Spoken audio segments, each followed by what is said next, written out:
Lucas 8. Quando Jesus voltou, Lucas 8:40. Quando Jesus voltou, uma multidão o recebeu com alegria, pois todos o esperavam. Então um homem chamado Jairo, dirigente da sinagoga, veio e prostrou-se aos pés de Jesus, implorando-lhe que fosse à sua casa, porque a sua única filha, diga única filha, de cerca de 12 anos, estava à morte. Estando Jesus a caminho, a multidão o comprimia. Amém? Então, quando Jesus voltou, uma multidão o recebeu com alegria, pois todos o esperavam. Então, Jesus está vindo de um lugar, e um homem chamado Jairo, que era dirigente da sinagoga, ou seja, era como se fosse um pastor, veio, prostrou-se aos pés de Cristo e disse: venha por favor à minha casa, porque eu só tenho uma filha, ela só tem 12 anos, estava à morte. E Jesus falou para ele: então vamos. E quando Jesus estava indo, querido, uma grande multidão começou a comprimir a Jesus. Se você for ver os próximos versículos, vai mudar de história e vai falar da mulher do fluxo de sangue. Nós estamos falando da filha de Jairo até o verso 42. A partir do 43, 44 vai começar a falar de uma outra história para depois voltar na mesma história. Então, pulando a mulher do fluxo de sangue, no verso 49 diz assim: enquanto Jesus ainda estava falando, chegou alguém da casa de Jairo, o dirigente da sinagoga, e disse: sua filha morreu. Não incomode mais o mestre. Ouvindo isso, Jesus disse a Jairo: não tenha medo, tão somente creia e ela será curada. Quando chegou à casa de Jairo, não deixou ninguém entrar com ele, a não ser Pedro, João, Tiago. Diga comigo: Pedro, João e Tiago. Pedro, João e Tiago. Diz para quem está do seu lado aí: você está nos 3 ou está nos 9? Verso 51. Quando chegou à casa de Jairo, não deixou ninguém entrar com ele, exceto Pedro, João, Tiago, o pai e a mãe da criança. Então Pedro, Tiago e João, mas o pai e a mãe são quantos? Diga 5. Tinha uma multidão, mas só 5 podiam entrar na casa onde a menina estava. Amém? E diz a palavra do Senhor, verso 52. Enquanto isso, todo o povo estava se lamentando e chorando por ela. Não chorem, disse Jesus, ela não está morta, mas dorme. Todos começaram a rir dele, pois sabiam que ela estava morta. Mas ele a tomou pela mão e disse: menina, levanta-se. O espírito dela voltou e ela se levantou imediatamente. O espírito dela voltou e ela se levantou imediatamente. Então Jesus lhe ordenou que lhe dessem de comer. Os pais dela ficaram maravilhados, mas ele lhe ordenou que não contassem a ninguém o que tinha acontecido. Amém? Feche seus olhos. Pai, no nome de Jesus, diante da tua palavra estamos e necessitamos receber dela, Senhor. Toca a nossa vida, o nosso coração, toca a nossa alma, toca o nosso espírito, Deus. Trabalha em nosso ser, trabalha em nossa vida, trabalha em nosso coração. Nos abra entendimento, Deus. Nos tire da razão, nos tire da maquinação da alma, nos tire daquilo que quer impedir o fluir de Deus em nossas vidas. Abra os olhos espirituais, toque na nossa mente, no nosso coração. Em nome de Jesus, Pai, em nome de Jesus. Amém. Jairo estava vindo, Jesus já estava chegando de algum lugar e tinha uma multidão seguindo Jesus. Dizem os historiadores que cerca de quase 2.000 pessoas seguiam Jesus aonde quer que ele ia. Jesus, ele tinha 12 apóstolos, mas ele tinha muitos discípulos. Porque discípulos são aqueles que se tornam como alunos. Então Jesus tinha milhares de discípulos que o acompanhavam e tinham 12 apóstolos. Amém? E quando ele vem de um lugar e aquela multidão está junto com ele, Ele chega numa região nova e ali está o Jairo. O Jairo era, sabe, um dirigente da sinagoga, da igreja lá dos judeus. E ele vem e se prostra aos pés de Jesus e diz: Senhor, por favor, a minha filha, ela está doente, ela só tem 12 anos e ela está para morrer. Diga, uma filha com 12 anos para morrer. Venha comigo, por favor, à minha casa. E Jesus vai. E quando Jesus está indo com ele, no caminho da onde Jesus estava, da onde Jairo o abordou, até chegar na casa do Jairo, existia um caminho a ser, ultrapassado, a ser caminhado, percorrido. E quando ele está percorrido esse caminho, a multidão vem e existe uma mulher com um fluxo de sangue, que é uma outra história. Mas Jesus vai se envolver com essa mulher do fluxo do sangue, ela vai ser curada, você sabe disso. E nesse meio tempo de Jesus se envolvendo com aquela mulher do fluxo de sangue e curando aquela mulher que tinha 12 anos, já tinha um fluxo de sangue, vem alguém e diz assim para ele: olha, fala para o Jairo: Jairo, não incomode mais o mestre, deixa Jesus livre agora, porque sua filha já morreu. E Jesus falou para ele: fica tranquilo, keep calm, fica tranquilo, eu estou no negócio. A sua filha não está morta, mas ela dorme. Irmãos, Jesus é profeta, Jesus é rei, Jesus é profeta. E um profeta, irmãos, tem a capacidade, pela sua palavra, trazer à existência aquilo que não existe. Jesus libera então uma palavra: ela não está morta, ela dorme. Quando Jesus ordena que ela dorme, então ela dorme. Quando você vê Jesus chegando naquela casa, Jesus vai falar assim então. A Bíblia não diz que ele chega lá, a Bíblia não diz que ele ungiu, a Bíblia não diz que ele orou, a Bíblia não diz que ele fez um ritual, a Bíblia diz que ele chegou e falou: ei menina, tocou nela. Você já viu alguém dormindo? Quando eu quero acordar o Heitor, eu vou lá: filho, ô filho, acorda, está na hora, levanta. E ele acorda. Quando ele chegou na casa de Jairo, ele falou assim para a filha dele: ei menina, acorda, levanta. Ela foi e sentou na cama. Por quê? Porque ela estava dormindo, não estava morta. Mas então os homens estavam enganados, porque os homens tinham certeza que ela estava morta? Não, quando os homens saíram a falar com Jesus, ela estava morta. Mas quando chegou a palavra de morte ao Cristo, a Jesus de Nazaré, Jesus falou: ela estava morta até agora, mas agora eu digo, ela está dormindo. Então ela passa a dormir. E se ela está dormindo, eu posso chegar agora e não preciso ressuscitar, porque ela não está mais morta, eu tenho que acordar. Quem está dormindo precisa acordar. Quem está morto tem que ressuscitar. Mas Jesus falou que ela não está morta, mas ela dorme. E você tem que ficar com a palavra que Jesus te deu. Não é com a palavra que o mundo te deu. Não é a palavra que o vizinho te deu. Não é a palavra que teu amigo te deu. Não é a palavra que teu chefe te deu. Não é a palavra que ninguém te deu. Você tem que ficar com a palavra que Jesus te deu. A palavra que Jesus te deu, ela se torna vida para você. E todos então podem dizer: a menina, ela está morta. Nós vimos lá, checamos batimentos cardíacos, checamos o pulso, ela morreu, não respira mais.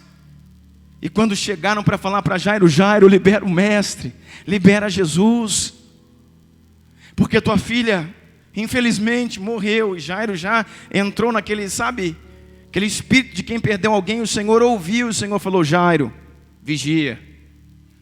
Jairo, não perca a palavra. Jairo, você foi me chamar porque acha que eu tenho autoridade sobre a enfermidade. Eu quero dizer para você, eu também tenho autoridade sobre a morte. Se eu estou com você, Jairo, olha para mim e escuta. Eu estou dizendo para você, ela não morreu, ela dorme. E quando o Senhor falou que ela dorme, aquela que morria, ou que devia morrida, passou a dormir. O Senhor, irmão, se movia no espírito profético. O espírito profético tem a capacidade de chamar à existência aquilo que não existe. Nós precisamos entender isso. Só que quando Jesus chega naquela casa, querida, a gente tem uma mulher dormindo, uma menina que dorme.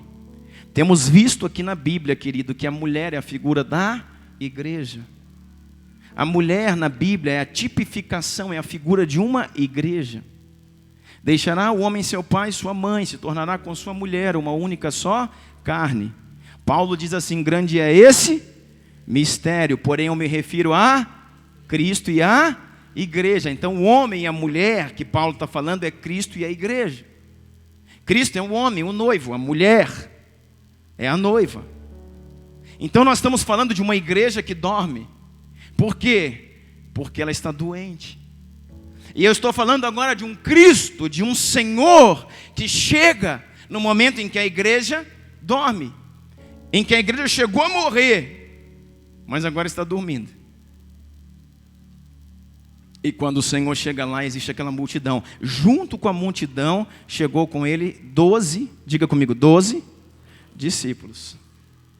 Não chegaram 3, irmãos, chegaram 12. Não chegaram 3, chegaram 12. Então chegaram 12 apóstolos e mais a multidão de discípulos. Não chegaram 3 apóstolos, chegaram 12. Só que quantos que vão entrar? Então pergunta para a pessoa que está do seu lado, se é dos 3 ou é dos 9?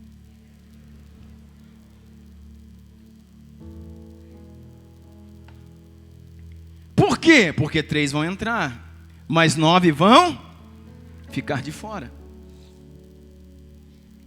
3 vão entrar, mas 9 vão ficar de fora. Você está entendendo isso? 3 vão entrar em um lugar para ver a revelação, para ver o milagre, para ver uma ação sobrenatural de Deus. Por que Deus chama 3 e não chama os 12? Sabe por quê, irmãos? Porque Deus, na figura de Cristo, Jesus, quando entra ali, Ele está pronto a fazer algo extraordinário. Jesus está pronto a chamar aquela que agora dorme para acordar. Jesus está pronto para fazer com que uma menina que todos achavam que estava morta, porque quando Jesus falou assim, ela dorme, todo mundo começou a rir. Está escrito no texto. As pessoas riam de Cristo, dizendo, essa mulher está morta e mortinha da Silva. Ela está muito morta, essa menina. Eita, o que o mundo diz para você? O que as pessoas dizem para você? Não tem mais jeito. Isso aí já era. Essa pessoa não tem jeito mais. Essa situação não tem jeito mais. Essas circunstâncias aí já era. E Jesus fala para você, olha para mim e vigia. Diga assim, vigia, irmão. Vigia. Quando Jesus chega lá, Ele chama os 3 e vão entrar, por quê? Porque 3 estavam prontos naquele momento, irmãos, a participar daquilo que Ele ia fazer. Deixa eu falar para você, em momentos, irmãos, de sobrenatural, em momentos de uma ação específica do céu sobre a terra, em momentos de uma ação específica de Deus sobre a terra, eu vou dizer, não é qualquer pessoa que pode estar junto. Está entendendo? Não é qualquer pessoa que pode estar junto.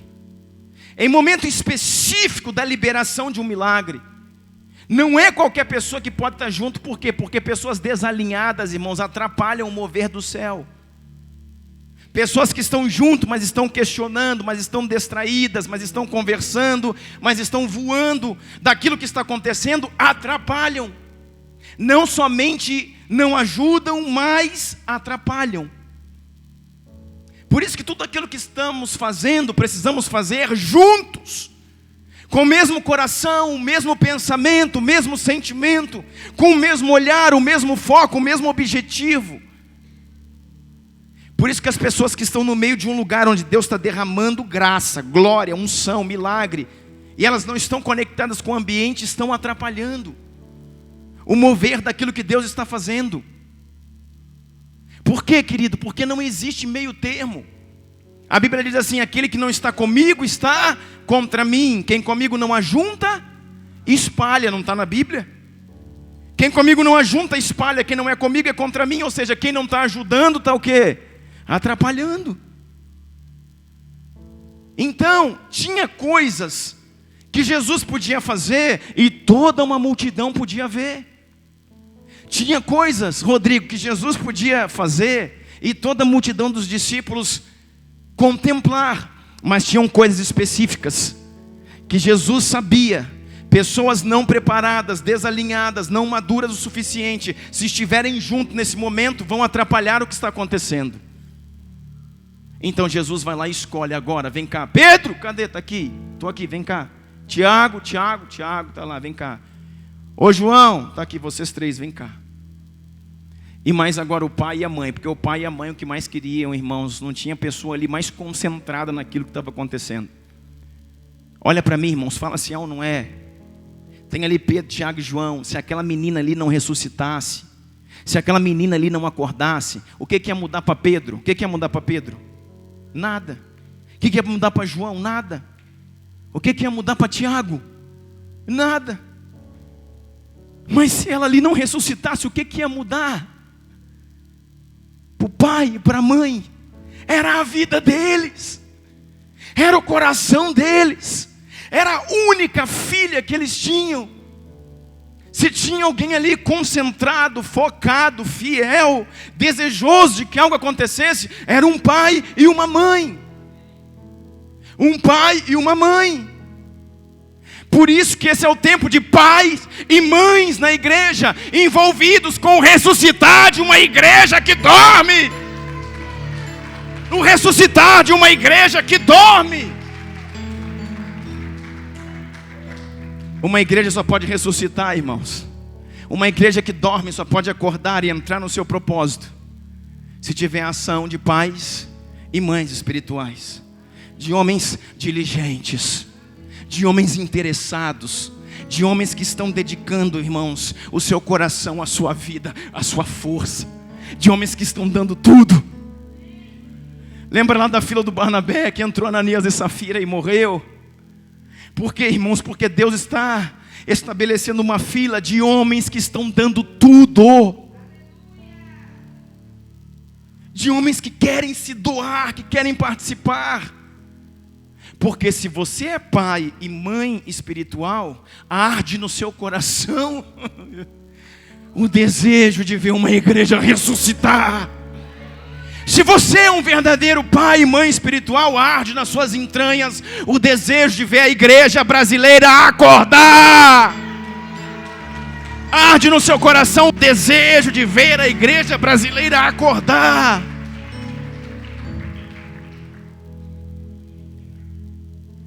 Então está o pai e a mãe. E está quem mais? Pedro, Tiago e João. Diga comigo 5. Sabe o que significa 5, irmãos? A ação dos 5 ministérios de Efésios capítulo 4, verso 11. Deus chamou uns para profetas, outros para apóstolos, outros para evangelistas, pastores e mestres.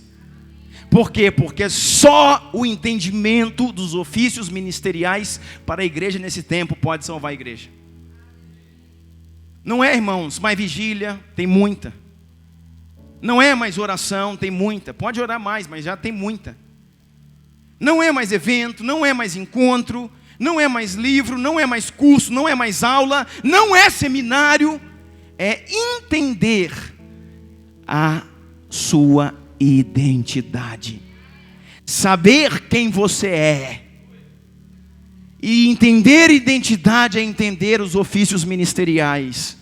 Então, quando vem os 5 ministérios e atuam sobre uma igreja que dorme, ela vai acordar. E quando ela acorda, irmãos, ela acorda e o Senhor diz assim: ei, dá a ela o de comer. Sabe por quê, irmão? Sabe por que ela dormiu? Porque estava fraca. Porque a igreja não tem mais alimento. Sabe por que ela morreu? Por inanição. Uma igreja, irmãos, que morreu por falta de alimento, por falta de palavra, por falta de princípio, por falta de alguém à frente dizendo, liberando, direcionando dentro de um evangelho aquilo que precisa ser feito. Uma igreja, irmãos, que morreu por falta de alimento, porque é tanto ativismo, é tanta festa, é tanta coisa arada. Só que não tem fundamento, entendimento, ou seja, alimento espiritual. A igreja fica fraca, não tem alimento. Dá para essa pessoa o que comer para que ela não morra mais. Alimenta essa igreja, pelo amor de Deus. Deus está chamando homens para alimentar a igreja, querido. Só que eu quero focar nisso. Pedro, Tiago, João. Pedro, Tiago e João, irmão, são 3. Se você pegar aí dos 12 aí, vai dar um percentual aí de mais ou menos, sei lá, uns 30%. Mais ou menos, irmão. Não sou matemático não, eu sou pastor.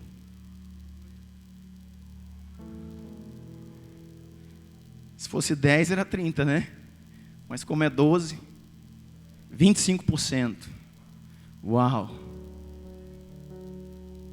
Diminuiu a proporção, ficou pior. Tem 25% da igreja, irmãos, entendendo o propósito, estando preparado no momento de ação de Deus para entrar na sala. E tem 75% ficando de fora. Porque 9 discípulos ou 9 apóstolos ficaram lá esperando. E às vezes, quando a gente, irmão, separa pessoas específicas, você vai agora, você vai. Quando a gente separa pessoas, você hoje canta, vocês sobem, vocês não, vocês entram, vocês não. Uma igreja que não conhece, não tem fundamento na palavra, porque vem as críticas. Está escolhendo, mas Jesus escolhia.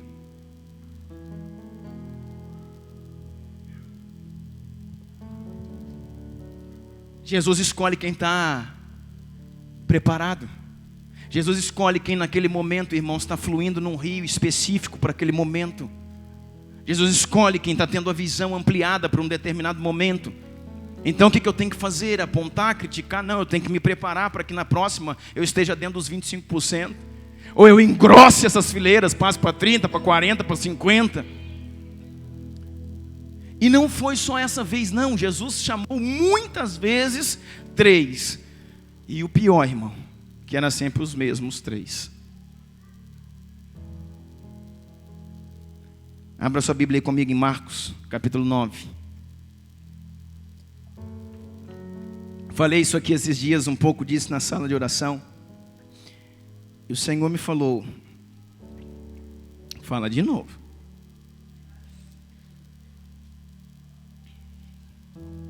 Marcos capítulo 9, disse assim: e lhes disse: garanto-lhes que alguns dos que aqui estão de modo nenhum experimentarão a morte antes que verem o reino de Deus vindo com poder. Verso 2, vamos lá. 6 dias depois Jesus tomou consigo a Pedro, diga Pedro, Tiago e João. De novo. E os levou ao alto do monte onde ficaram a sós. Uau! Irmão, quem está preparado a subir no monte com Jesus e ficar com Ele só?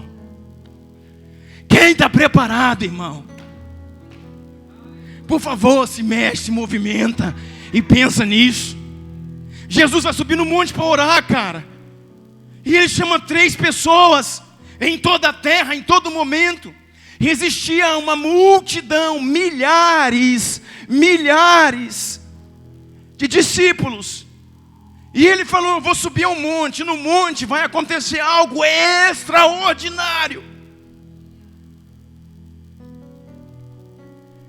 E eu quero levar 3 comigo. Quem eu escolho? Ele tinha 12 apóstolos. E Ele tinha milhares de discípulos. Mas Ele levou consigo a Pedro, a Tiago e a João. Então quer dizer que 3 subiram ao monte, 9 ficaram embaixo do monte. E subiram com eles a só. E ficaram com eles a sós, lá em cima, os 3. E Jesus começou a orar. E Jesus começou a orar. E começou o avivamento. E começou a vigília. E começou o poder. E começou a glória descendo. E começou, irmão, pensa aquele monte fumegando. Eu penso que quem estava embaixo olhava para o cume daquele monte e dizia: uau! Pensa na intensidade de fogo, de poder que tinha ali em cima naquele lugar. E diz a palavra assim: ali Ele foi transfigurado diante deles. Esse era o Monte Tabor, irmãos. O Monte Tabor, o Monte da Transfiguração. Nesse lugar, queridos, Jesus estava com eles, orando, e de repente Jesus vai subindo. E a Bíblia vai dizer aí que ele se torna tão reluzente, porque ele está revestido de glória. Glória, irmão, é luz. E quando ele está revestido de glória, todo reluzente, aparecem junto deles Moisés e Elias. Os discípulos, esses três, estão conhecendo Moisés e Elias. Pergunta, irmãos, quais dos discípulos de Jesus ou dos apóstolos conheceram Moisés e Elias? Pedro, Tiago e João. Eles conheciam a história pelas escrituras dos profetas, mas esses homens viram Moisés e viram Elias.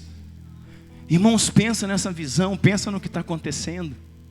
Pensa num momento de oração, todo mundo ali junto orando, e de repente a roupa dele vai se tornando clara. Diz aí verso 3, suas roupas se tornaram brancas, de um branco resplandecente, como nenhum lavandeiro no mundo seria capaz de branqueá-las. E apareceram diante deles Elias e Moisés, os quais conversaram com Jesus. Então Pedro disse a Jesus: Mestre, é bom demais estarmos aqui. Façamos 3 tendas, uma para ti, uma para Moisés e uma para Elias. O Pedro falou assim: cara, vamos morar aqui em cima. Vamos fazer uma tenda. Olha, Pedro, Tiago e João, vamos montar uma tenda. A gente faz uma tenda para nós, e a gente também faz uma tenda para Elias, uma tenda para Moisés, uma tenda para Jesus, e nunca mais a gente desce daqui. Tamanha era a graça, irmãos. Tamanha era a alegria. Tamanho era, irmãos, a paz de estar naquele lugar. Tamanho era o poder de participar daquele momento. Tamanho era, irmãos, a expressão de glória, de graça, de vida de Deus fluindo ali naquele ambiente. Eles falavam: nunca mais nós vamos descer daqui. Sabe, irmãos, a Bíblia diz que nós precisamos entrar em lugares de intimidade. Existe uma canção que diz: quem já pisou no Santo dos Santos, em outro lugar, não sabe, não tem como viver. Por que isso, irmãos? Porque num lugar, na presença de Deus, querido, tudo se torna segundo plano, meu irmão. Se ainda é difícil para você chegar no horário na igreja, querido, você nunca entrou no Santo dos Santos. Que isso, pastor, irmão? Pode vir falar comigo depois do culto, pode vir. Vamos sentar junto aqui e vamos conversar. Se você, querido, ainda não entendeu as prioridades da sua vida, não estou dizendo de um dia, uma coisa, estou falando de imprevistos na vida de todo mundo aconteceu, até na vida de Cristo aconteceu. Eu estou falando se a sua rotina, querido, não é servir a Deus em primeiro lugar. O que aconteceu? Você desceu para Emaús, o coração queimou, as escamas caíram, mas você não fez o caminho de volta ainda. Toda vez que eu entro na presença de Jesus, meu coração queima, mas eu continuo em Emaús. Jerusalém está lá, e meu maior problema é voltar para lá, porque não dou conta. Essa é a figura da igreja na sua totalidade. Eu entro na presença de Deus, meu coração queima, eu choro, eu levanto a mão, eu recebo, eu rodopio, eu faço um monte de coisa, porque Jesus está aqui, eu sinto, mas eu continuo em Emaús. Jerusalém está lá na outra ponta. Eu preciso agora retornar e voltar para o lugar, andar mais 11 quilômetros de volta para o lugar onde eu nunca deveria ter saído. Eu preciso voltar para lá. Mas nesse lugar, irmão, de Emaús é um lugar da decepção. E no lugar da decepção, muita gente no meio da igreja. Aqui eu sei que está cheio de gente assim hoje, decepcionado, magoado, mais isso, mais o meu irmão, mais o meu marido, mais o fulano. Irmão, larga esse ranço em nome de Jesus. Se alegre com aquele que te salvou. Tenha alegria por aquilo que Ele já fez. Deixa o resto com Ele. Creia que Ele é capaz de fazer o que falta. Creia que Ele é capaz de fazer o que falta.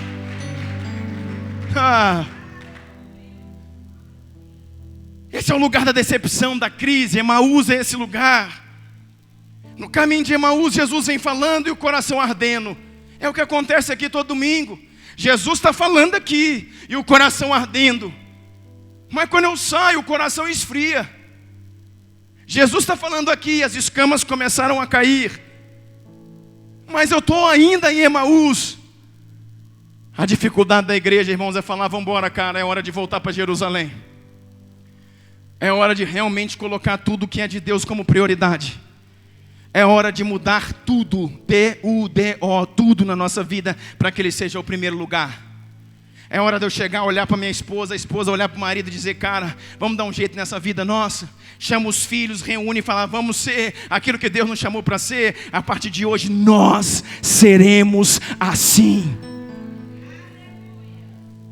Nós seremos assim. Porque não adianta o coração queimar e eu não voltar para o propósito. Não adianta o coração queimar e eu continuar em Emaús, no lugar da decepção, do ranço, do desânimo. Não sei o que não, irmão. Que o fogo de Deus nos consuma nesses dias. Que a arda chama dele novamente em nós e nos faça voltar. E nos faça ter interesse como esses discípulos estavam. Eles estavam ali tão impactados por aquele ambiente que eles disseram: uau, não vamos nunca mais sair daqui. Não tem nada lá embaixo, nada lá embaixo, nada lá embaixo, nada lá embaixo que seja igual ao que estamos vivendo aqui. Olha aí, Pedro, olha Tiago, dá uma olhada. Olha lá o Moisés, lembra do Moisés que nós tanto ouvimos falar dele. Olha o Elias lá, lembra do Elias. Cara, olha Jesus, como é que está? E os três falaram: vamos morar aqui em cima. Quando eles estão falando, irmãos, uma voz rasga o céu e diz assim para eles: olha, este é o meu filho amado. Deus está falando: este no meio é o meu filho amado. A ele, a Cristo vocês passem a ouvir. Sabe o que o Senhor está falando? Moisés, Elias, Pedro, Tiago e João. Agora a voz aqui é o Cristo. A voz aqui agora é o Cristo. O que está acontecendo aqui, irmãos, é altamente profético e altamente importante. O Senhor está mudando a lei. Isso aqui vai repercutir lá em Hebreus 7, 8, uma mudança de lei, uma mudança de sacerdócio. Deus, não posso entrar nisso não, Senhor, me ajuda. Mas algo está acontecendo aqui, porque o próprio Deus está falando e aponta para o filho. O filho está aqui no meio, aqui está Moisés, aqui está Elias, o filho aqui está no meio. Sabe o que acontece? Deus fala assim: Moisés, vira para dentro, e ele virou. Olha para o filho, aponta para ele. Moisés apontou. Elias, vira para cá, aponta para ele, está aqui. E o Senhor apontou também, os três, disse assim: olha, esse aí é o meu filho amado. A ele todos vocês passem a ouvir. O que Deus está falando, irmãos? Não é mais o rigor, a legalidade da lei, a lei de Moisés. Não é mais a lei de Moisés, não é mais sacerdócio levítico, não é mais o misticismo de uma profecia que era representado por Elias, mas agora passa-se a vigorar o novo sacerdócio, o sacerdote de Cristo, segundo a ordem de Melquisedeque. Agora é o tempo da graça. Agora é o tempo da graça. Agora é o império da graça, do Filho do seu amor.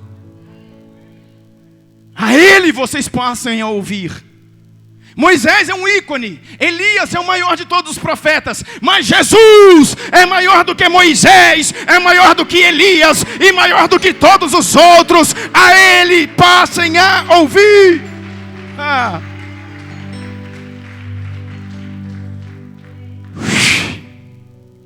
Sabe o que acontece? Tem 3 vendo isso e tem 9 lá embaixo assim, ó. Tem 9 lá embaixo, irmão, não entendendo nada. Tem 9 lá embaixo esperando. Eles subiram, esse povo não deixa de orar. Daqui de baixo dá para ver que o monte está fumegante. O negócio lá em cima está fervendo. Hein, Mateus? Jesus, não me deixa de fora não, Jesus. E tem 9 lá andando para um lado, andando para o outro, e falando: olha que hora que já está o culto, ó. E esse trem está esquisito. E cadê? Por quê, irmão? Não está envolvido com a glória. Tem 9 que está lá, pensando, e os três estão lá em cima. Se fosse por Pedro, eles já moravam lá.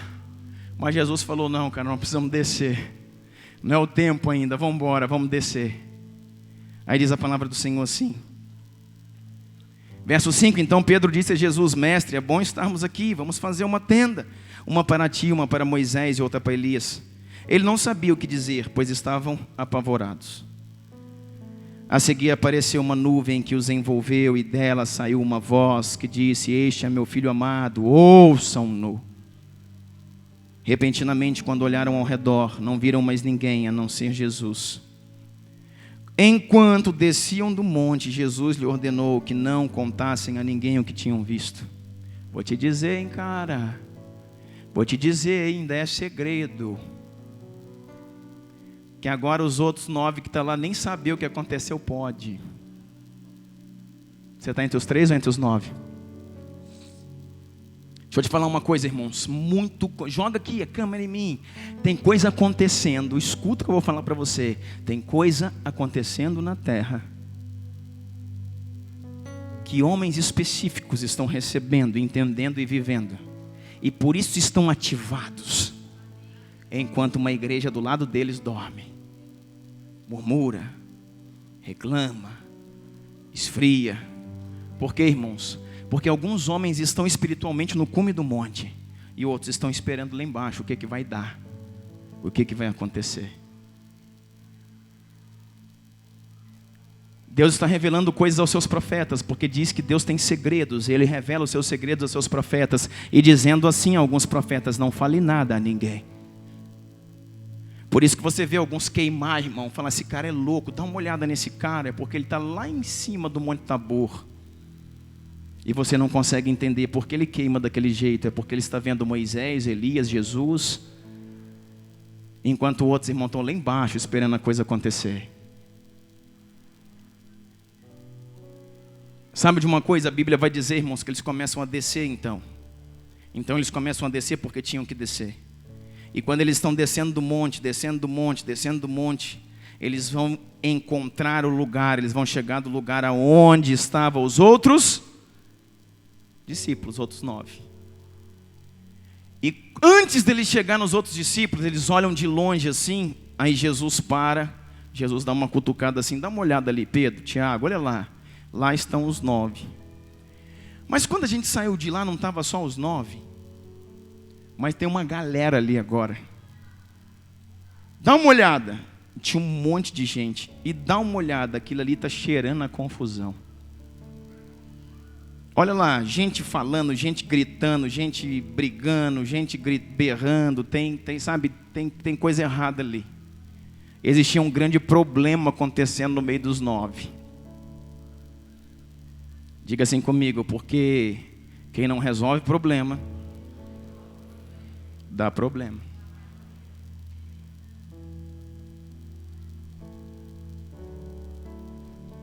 Não existe, irmão, estar em cima do muro. Ou eu fui chamado por Deus para estar nos 25% e ser um agente nesse tempo de resolução, um agente de discipulado, um agente, sabe, de equilíbrio, ou eu estou na outra ponta, que é a maioria, que ajuda a confundir o negócio. Estão entendendo? O que esses 3 estavam fazendo lá em cima? Pedro, Tiago, João e Jesus, os 4, eles estavam? O que eles estavam fazendo lá em cima? Orando. Eles estavam orando. Só se sobe o monte para orar, para sacrificar, para se doar a Deus. Esses outros estavam embaixo. Sabe que eu tenho o costume de dizer, irmãos, que aqueles que se dedicam a orar são aqueles que estão sendo chamados por Deus para resolver os problemas da igreja. E enquanto aqueles que não querem orar, eles querem ter seus problemas resolvidos, mas continuam dando problema cada vez mais. Sabe por que eu ministrei essa palavra numa terça-feira? Porque eu falei assim, nós estamos aqui e estamos orando. E geralmente, reunião de oração, geralmente vigílias, reuniões de intercessão, tem algumas pessoas que nunca vão nesse tipo de reunião, porque não é para elas ainda. E deixa eu falar uma coisa para você. São essas pessoas que geralmente mais têm problemas. Aí elas pedem para as pessoas que vão na reunião orar por elas.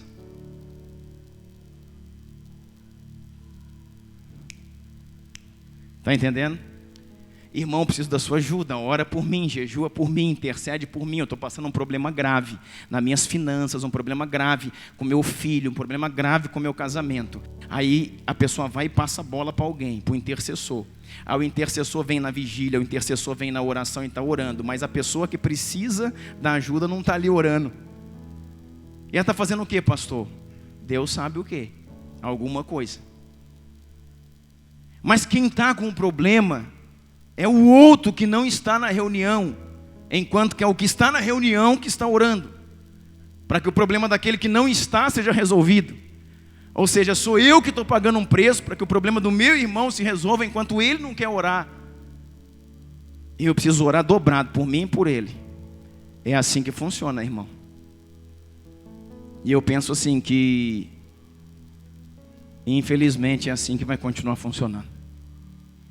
Por isso, se você está nos 25%, e agora talvez você já não queira estar tão assim, nos 25%, entenda, irmãos, que Deus está chamando uma equipe de intercessores.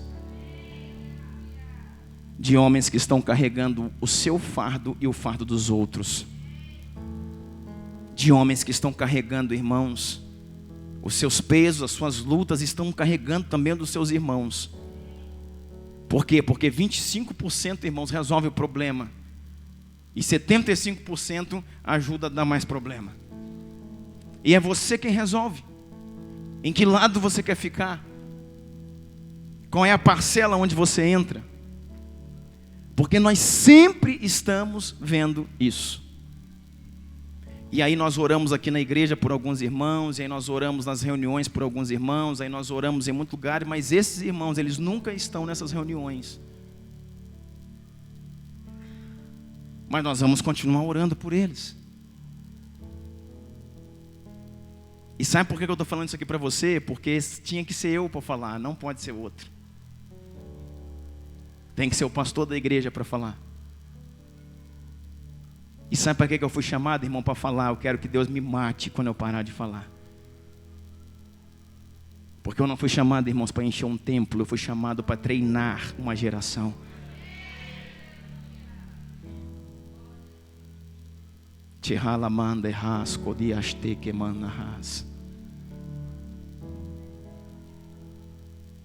Então é um 25%. Então Jesus fala: Pedro, Tiago, João, dá uma olhada na confusão que está ali. E está escrito aí, vamos lá para a gente terminar. Verso 14 diz assim. Pula lá para o verso 14. Quando chegaram onde estavam os outros discípulos, viram uma grande multidão ao redor deles, e os mestres da lei discutindo com eles. Está vendo? Vê aí o verso 14. Quando chegaram onde estavam os outros discípulos. Quer dizer que os outros discípulos não estavam onde eles estavam. Amém? Aí quando chegam, tem lá o quê? Ao redor deles um monte de gente, uma bagunça, uma confusão. Verso 15. Logo que todo o povo viu Jesus, ficou muito surpreso e correu para saudá-lo. Perguntou a Jesus: o que vocês estão discutindo? Jesus perguntou: o que está pegando aí? Verso 17. Um homem no meio da multidão respondeu: mestre, eu trouxe aqui o meu filho que está com um espírito que o impede de falar. Onde quer que o apanhe, o joga no chão, ele espuma pela boca, arranja os dentes, fica rígido. Pedi aos seus discípulos que o expulsassem, o espírito, mas eles não conseguiram. Está vendo, irmão? Irmão, isso aqui é muito pontual, é algo assim claro. O que aconteceu? Jesus saiu do meio deles com os três e falaram: vocês, vem cá que eu quero mostrar uma coisa para vocês. Subiu ao monte e ficou lá sozinho com eles orando. Os 9 ficaram lá. Enquanto os 9 estavam sem Jesus, olha o que acontece com quem fica sem Jesus. Quando os 9 estavam onde Jesus não estava, deu problema. Os 9 estavam sozinhos, Rodrigo. Aí chegou um pai. Por enquanto chegou só o pai com um filho e falou assim: olha, esse meu filho tem esse problema, olha o probleminha dele. Ele arranja os dentes, espuma a boca, enrijece todo, pula, rasga, bate nos outros. E os discípulos: é. E eu trouxe aqui ele para vocês. Vocês não andam com Jesus? Vocês não são a igreja de Jesus? Vocês não são os amigos de Jesus? Vocês não caminham com Jesus? Então, pelo amor de Deus, me ajudem. E aqueles homens começaram, aqueles 9 lá, e sai no nome de Jesus, e sai no nome de Jesus, e sai, e pega o óleo, pega isso, e roda de cá, e roda de lá, e vai, e passa tempo, irmão, e roda o relógio, e passa meia hora, 1 hora, 2 horas, e o demônio está lá. E o pai do menino ficou bravo, o pai do menino ficou nervoso, e começou a falar para ele: não estou entendendo vocês não. Como é que vocês andam com Jesus, fala que é discípulo de Jesus, apóstolo de Jesus, não dá conta de fazer o que Jesus faz? Será que falam isso para nós também, irmãos? Vou dizer para você: falam, pior que falam. Por que vocês dizem que andam com Jesus, mas não são como Ele é?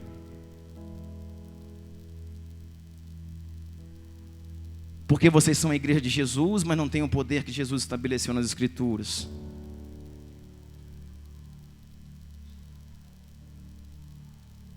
E aí eles ficaram assim, vendidos. Aí quando Jesus chega lá, aí todo mundo larga os 9 e vai para cima de Jesus. Que bom, Jesus, que você chegou. Nós estávamos esperando por você. E Jesus falou: qual que é o problema aqui? Nós trouxemos um menino assim, assim, assim para os seus discípulos, mas eles nada conseguiram fazer. E olha o que vai acontecer agora, irmão. Dá uma olhada no que vai acontecer aqui. Antes disso, quando contaram para Jesus, Jesus falou assim, verso 19. Respondeu Jesus: ó geração incrédula, até quando estarei com vocês? Até quando terei que suportá-los? Tragam o menino para mim. Quando foi dito para Jesus que aqueles 9 não conseguiram fazer o que eles tinham que fazer, Jesus chamou os 9 e falou assim: deixa eu falar uma coisa para vocês. Me ajuda, gente. Jesus já deu apertou a corda do violão. Jesus chegou e disciplinou aqueles apóstolos e falaram assim: até quando eu vou ensinar para vocês níveis de oração, níveis de renúncia, poder do Espírito Santo? Até quando? Jesus chegou, irmãos, e deu uma prensa neles. E peraí, só um adendo aqui, um parêntese, porque às vezes falam assim: olha, o pastor, aquele líder do louvor, aquele coisa, poxa, aquele homem é assim, é assado, olha como é que ele fala. Vou falar para você como é que Jesus falou. Respondeu Jesus: ó geração de incrédulos, até quando eu vou ter que viver no meio de vocês? Até quando eu terei que suportar vocês? Trazem o menino. Esse é Jesus falando. Esse é Jesus falando. Sabe por quê, irmãos? Jesus não tinha amor? Não, Ele não tinha, Ele é amor. Mas eu quero dizer para você: o amor disciplina, o amor corrige, o amor alinha, o amor ensina, o amor posiciona pessoas, o amor não adula o pecado, o amor não suporta a indisciplina, o amor não caminha, irmãos, com ações de incredulidade, com ações de rebeldia, com ações pecaminosas. O amor de Deus é a justiça do Pai. Por isso que Jesus amava, que Jesus falou para ele: peraí, eu preciso ensinar vocês um pouco mais. E diz a palavra do Senhor assim, verso 20. Então eles trouxeram, quando o Espírito viu Jesus, imediatamente causou uma convulsão no menino. Este caiu no chão, começou a rolar, espumar a boca. Jesus perguntou ao pai do menino: há quanto tempo ele está assim? Desde a infância, respondeu ele. Olha o que vai acontecer aqui agora. Muitas vezes o Espírito tem lançado ele no fogo, na água para matá-lo. Aí o pai diz assim: mas se você pode fazer alguma coisa, tem compaixão de nós e ajuda-nos. Olha para mim, olha como é que é o amor de Jesus. Jesus chamou os discípulos e falou assim: vocês tinham que ter conseguido fazer isso, já foi lhes ensinado. Falta, lá no final você vai ver falta. Sabe por que vocês não conseguiram? Porque vocês são os 9, os 75% da igreja que não oram. No final você vai ver ele dizer: Por que não conseguimos? Porque esse tipo de situação é só jejum e oração que resolve. Culto de domingo não resolve. Encontro com Deus não resolve. Seminário não resolve. Livro que está lendo de autoajuda não resolve. Jejum e oração.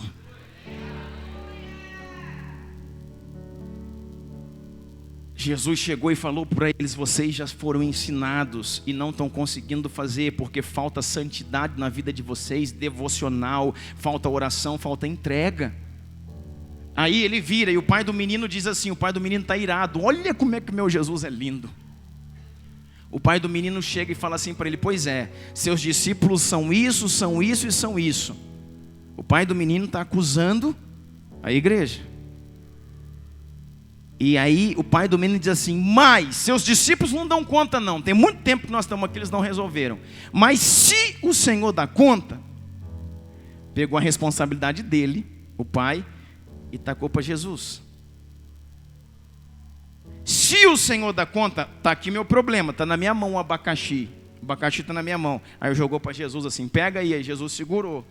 Se o Senhor der conta, resolve para mim. O pai do menino olhou e falou assim: vamos ver o que acontece agora. Aí Jesus pegou o abacaxi e falou assim: tudo é possível ao que crê. E pegou um abacaxi e jogou para ele de novo. E falou assim: se tu creres, tu mesmo pode fazer. Uau! Você está entendendo isso? Está escrito na Bíblia, irmãos. O pai do menino falou: se tu podes. E na minha Bíblia, a versão NVI, Jesus pergunta assim: se eu posso? Jesus faz assim uma interrogação. Você está perguntando se eu posso? Jesus fala espantado: se eu posso? Toma o teu abacaxi. Tudo é possível ao que crê. O que Jesus está falando? Se você crê, você mesmo pode resolver. O pai do menino ficou com aquele negócio. Sabe o que Jesus estava falando? Jesus foi lá e corrigiu os seus discípulos. Agora Jesus virou e está corrigindo o pai do menino, falando assim: não é acusando as pessoas, acusando a minha igreja, acusando os meus discípulos que você vai resolver seu problema. Você tem um problema, não transfira o seu problema para outras pessoas. Assuma-o e resolva-o. Você está entendendo?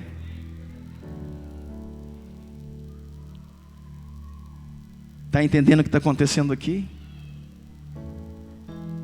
Aí a Bíblia diz assim, olha, verso 23 diz: se podes, disse Jesus, tudo é possível àquele que crê.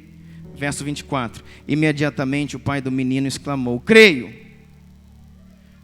Olha o verso 24: imediatamente o pai do menino exclamou: creio. E depois: ajuda-me a vencer a minha incredulidade. Irmãos, eu te perguntei: crê ou não crê? Eu creio. Ajuda-me na minha incredulidade. Faz sentido essa frase? Hã? Jesus passa para ele: se tu crê, Gabriel, tu mesmo pode fazer. Aí ele falou: eu creio. Jesus falou: ótimo, fica com o seu abacaxi. Aí ele falou: ajuda na minha incredulidade. Uai. Sabe o que é, irmãos? Quando Jesus falou assim para ele: olha, você pode fazer isso, porque o filho é seu. E se você crê em mim, que sou Jesus, o Filho do Deus vivo, é só você crer, ordena você mesmo, ele vai ser curado. Não precisa ninguém fazer isso para você. Aí encheu o coração dele, falou: eu creio. Aí Jesus falou: então faça. Aí na hora dele fazer, ele... Sabe por quê? Porque ele também não orava. Ele estava engrossando a fileira dos 25%, dos 75%. Ele falou: se os discípulos de Jesus não conseguem, eu vou conseguir. Aí ele falou para Jesus: então, eu não creio não. O suficiente não. Me ajuda na minha falta de fé. Aí Jesus entra e diz assim, verso 25: quando Jesus viu que uma multidão estava se ajuntando, repreendeu o espírito imundo, dizendo: espírito mudo e surdo, eu te ordeno que deixe-o e nunca mais entre nele. O espírito gritou, agitou-se violentamente e saiu. O menino ficou como morto, ao ponto de muitos dizerem: ele morreu.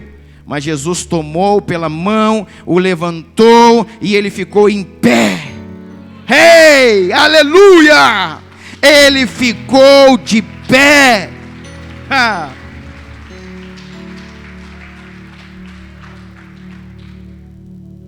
Verso 28. Depois de Jesus ter entrado em casa, Seus discípulos lhe perguntaram em particular: por que não conseguimos expulsá-lo? Ele respondeu: essa espécie, esse tipo de problema, não é só demônio não, irmão. Você está falando, essa situação só se vence com oração e jejum. Não é nem jejum não, irmãos. Primeiro é oração e depois jejum. Nós vamos orar. E talvez você esteja perguntando assim: por que essa situação minha não se resolve? Porque ela não se resolve com culto, ela se resolve com oração. Por que a minha situação com o fulano, com o ciclano, com isso, tal? Tantas situações na nossa vida, irmãos, com finanças, com saúde, com família, não se resolve, porque essa gravidade de situação em que chegou a sua vida só se resolve em oração constante e jejum permanente. E como que nós vamos resolver, irmão? Nós vamos terceirizar? Sabe o que a gente tem feito? Pega o abacaxi e dá na mão do intercessor, de um homem, de uma mulher de oração, fala: eu pega meu abacaxi aí, resolve para mim lá, descasca para mim. Aí o intercessor vem para a vigília, o intercessor vem para a oração, o intercessor vem para as guerras, e você está fazendo alguma coisa. Jesus não entrou nessa não, entregou para ele o abacaxi, ele falou: cara, resolve você, o abacaxi é seu. Aí quando ele falou: eu vou parar de acusar, eu, o pai do menino, eu vou parar de acusar, eu vou assumir, o filho é meu, a família é minha, a dívida fui eu que fiz, o casamento que está dando errado, fui eu que casei, a mulher fui eu que escolhi, o marido fui eu que escolhi, o filho fui eu que criei. E eu chego para Jesus, eu falo: Jesus, desculpa por jogar tudo nas suas costas, a culpa é minha, me ajuda na minha falta de fé. O Senhor falou: então me dá que eu resolvo para você. Vamos aprender, irmão, resolver os problemas. Vamos aprender a descascar os abacaxis da vida. Quando fala: Deus, tudo que eu estou vivendo hoje são sementes que eu plantei. Tudo que eu estou colhendo hoje são sementes que um dia plantei. Eu quero transferir a responsabilidade para Ele. E falar: se tu pode, faz alguma coisa. Jesus, eu posso. Mas se tu tiver fé, tu também pode. Então resolve aí. E esses discípulos, esses 9, vão indignados para casa e dizendo: cara, como é que a gente não conseguiu fazer aquilo? Jesus não fez quase nada. E resolveu. Sabe por que ele resolveu? Presta atenção. O poder da oração. Aqueles discípulos, eles entenderam, irmãos, que eles estavam trabalhando ali cerca de 4 horas para expulsar um demônio que Jesus expulsou em 2 minutos. Mas eles estavam trabalhando para fazer algo que não conseguiam. Enquanto eles trabalhavam, Jesus orava. Presta atenção. Eles trabalharam 4 horas sem resultado. Jesus orou 4 horas e resolveu o que eles não resolveram em 4 horas com 2 minutos. Pegou? A minha oração, meu tempo de devocional com Deus, irmãos, me habilita a vencer as guerras da vida. Aquilo que às vezes um dia inteiro de trabalho eu não consigo resolver. Se eu tivesse orado 2 horas, aquilo que um dia inteiro eu não resolvi, eu teria resolvido em 1 hora só. Porque antes de sair para aquela batalha, eu orei 2 horas em casa. Quando eu saí de casa, eu estava pronto. A situação estava pronta, as pessoas estavam prontas, o ambiente estava pronto, os anjos estavam posicionados, tudo estava pronto. Então eu orei 2 horas e resolvi o meu problema do dia todo em 2 minutos. Em meia hora, em 1 hora. Mas quando eu saio de um lugar sem oração, eu passo o dia inteiro para resolver um problema e volto para casa sem resolvê-lo. Por quê? Porque faltou a dedicação à oração que habilita o mover das coisas. Sabe algo impactante, irmão, na minha vida que eu fico pensando? Você que estava aqui naquele dia não pode responder. Mas qual foi a coisa, irmãos, mais extraordinária que Jesus fez? Que os discípulos viram Jesus fazer, porque Jesus, ele caminhou sobre as águas. Jesus curou o olho do cego, com cuspe, irmão, cuspiu com saliva e curou o olho do cego. Jesus, ele fez paralítico andar, Jesus ressuscitou mortos de 4 dias, como foi o caso de Lázaro. E esses discípulos, esses apóstolos viram Jesus fazer tanta coisa, mas qual a coisa mais extraordinária que os discípulos viram Jesus fazer e pediram para fazer? Agora vocês já sabem, né? Agora vocês já sabem a resposta. No dia que nós perguntamos isso aqui na sala de oração, um falava, andar sobre as águas, outro ressuscitar mortos, outro não sei o quê, outro ir para a cruz, e por aí vai. Mas a coisa, irmãos, no meu entendimento, mais impactante na vida dos discípulos, que eles viram Jesus fazer, foi a única coisa que eles pediram para Jesus ensinar para eles. Na Bíblia não mostra eles pedindo para que Jesus ensinasse a andar sobre as águas. Não mostra eles pedindo para que Jesus ensinasse a multiplicar os pães e os peixes. Não mostra eles pedindo para que Jesus ensinasse a ressuscitar mortos. Mas eles chegaram para Jesus e falaram assim: mestre, ensina-nos a orar. Uau! Sabe por quê, irmão? Porque eles sabiam que quando Jesus orava, a oração de Yeshua o habilitava para curar os olhos dos cegos, para fazer o paralítico andar, para caminhar sobre as águas, para multiplicar pães e peixes, para fazer o que fosse preciso. Tudo na vida dele estava baseado na oração, na intimidade com o Pai. E se eu oro, isso me habilita para caminhar em milagres. E era a única coisa que os discípulos então pediram: por favor, mestre, nos ensina a orar como tu oras. Porque eu penso, irmão, que quando Jesus orava, algo extremamente extraordinário acontecia. Algo extremamente fenomenal acontecia. E eles chegaram e pediram: por favor, ensina-nos a orar como o Senhor ora. Eles estão entendendo, se nós orarmos como Ele ora, nós podemos fazer o que Ele faz. Nós vamos orar nessa noite, irmãos. Eu gostaria de trazer isso para você, esse entendimento nessa casa, nessa noite. Eu não sei se você quer estar entre os 3 ou entre os 9, entre os 25 ou entre os 75, mas deixa eu falar uma coisa para você. Aqueles que estão entre os 25%, entre os 3, eles não sobem só o monte para ver a transfiguração. Eles não entram só na casa de Jairo para ver os milagres, eles também vão ao Getsemane. E no Getsemane, irmãos, estava com ele Pedro, Tiago e João. Eles vão ver Jesus agora se angustiar até a morte. Porque para os mesmos amigos, olha o segredo que eu vou contar para você, para os mesmos amigos, que Deus manifesta poder, revelação e milagres, Ele também compartilha o seu coração. Aleluia, glória a Deus.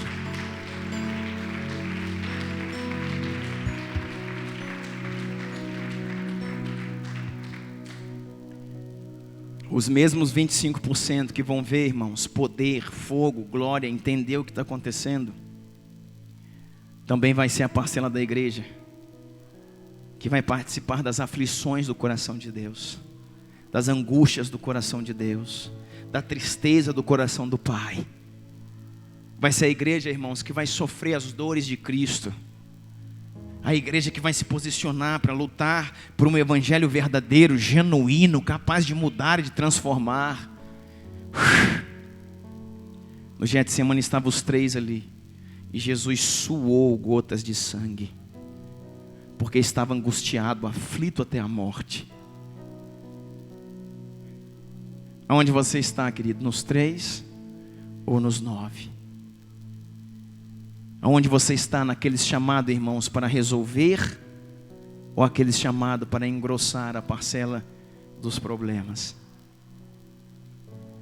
Aqueles que estão se ombreando com Deus para cumprir um propósito, ou aqueles que fazem parte de um grupo, irmãos, que não estão vendo o que Deus está fazendo, que não estão subindo ao monte, que não estão entrando na casa de Jairo, que não estão indo ao Getsemane. Inúmeras vezes Deus chamou esses 3. Eu vou dizer para você, irmão, eu quero estar lá. Quando você vê uma pessoa, irmão, doido, queimando, impactado, e fala: o que esse cara tem? Pode saber, irmãos, que ele passou uma tarde, uma manhã ou um dia no cume do monte. Ele passou um dia no cume do monte. E lá no cume do monte ele viu o que Deus está mostrando aos seus amigos. Ele viu o que Deus está mostrando a uma geração. E lá ele recebeu um beijo de Deus. E falou: amigo, pode descer agora. E me ajude com o restante. Amém? Só quero